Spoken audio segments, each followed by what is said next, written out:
രാജ്യത്ത് ആൾക്കൂട്ട ആക്രമണങ്ങൾ വർദ്ധിച്ചു വരികയാണ്. പശുക്കടത്ത് ആരോപിച്ചും ബീഫ് കൈവശം വെച്ചു എന്നാരോപിച്ചും നിരവധി ആൾക്കൂട്ട ആക്രമണങ്ങളും കൊലപാതകങ്ങളും രാജ്യത്ത് റിപ്പോർട്ട് ചെയ്തിട്ടുണ്ട്. ഇപ്പോൾ ആൾക്കൂട്ട ആക്രമണങ്ങൾക്കെതിരെ ശക്തമായി പ്രതികരിച്ചുകൊണ്ട് രാജസ്ഥാൻ സർക്കാർ രംഗത്തെത്തിയിരിക്കുകയാണ്.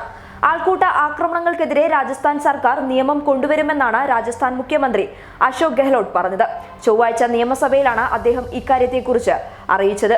തെറ്റിദ്ധാരണകൾ കൊണ്ട് മാത്രം ചിലർ കൊല്ലപ്പെടുന്നു എന്നും മതത്തെ ഇതിൽ നിന്നും മാറ്റി നിർത്തണമെന്നും അശോക് ഗെഹ്ലോട്ട് പറഞ്ഞു.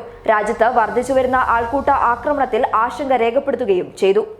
20-30 ആളുകൾ ചേർന്ന് ഒരു മനുഷ്യനെ തല്ലിക്കൊല്ലുന്നത് ദൗർഭാഗ്യകരമാണ്. ഇത്തരം സംഭവങ്ങൾക്ക് സമൂഹത്തിൽ യാതൊരു സ്ഥാനവുമില്ല. ഇത്തരം കാര്യങ്ങളിൽ ഏർപ്പെടുന്നവരെ ശിക്ഷിക്കാൻ കർശന നിയമം കൊണ്ടുവരേണ്ടത് നമ്മുടെ ആവശ്യമാണ് എന്നും അദ്ദേഹം പറഞ്ഞു.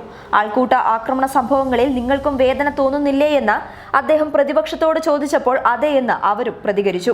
ഇതിന് പിന്നാലെയാണ് രാജസ്ഥാൻ സർക്കാർ ആൾക്കൂട്ട ആക്രമണങ്ങൾക്കെതിരെ നിയമം കൊണ്ടുവരുമെന്ന് അദ്ദേഹം പറഞ്ഞത്.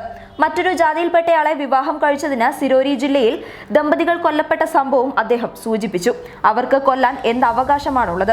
ദുരഭിമാന കൊലപാതകങ്ങൾക്കെതിരെയും കർശന നിയമം കൊണ്ടുവരുമെന്നും ഗെഹ്ലോട്ട് പറഞ്ഞു. അതേസമയം ആൾക്കൂട്ട ആക്രമണങ്ങൾക്കെതിരെ നിയമം കൊണ്ടുവരാനുള്ള തീരുമാനത്തെ BJP എതിർത്തു. ആൾക്കൂട്ട ആക്രമണങ്ങളുടെ ഭാഗമാകുന്നവർക്കെതിരെ ഇതിനകം തന്നെ കേസെടുക്കുകയും അറസ്റ്റ് ചെയ്യുകയും ചെയ്തിട്ടുണ്ട് എന്നും നിയമം വളരെ ശക്തമാണെന്നും Rajasthan BJP vice president Gyandev Ahuja പറഞ്ഞു. News desk public Kerala.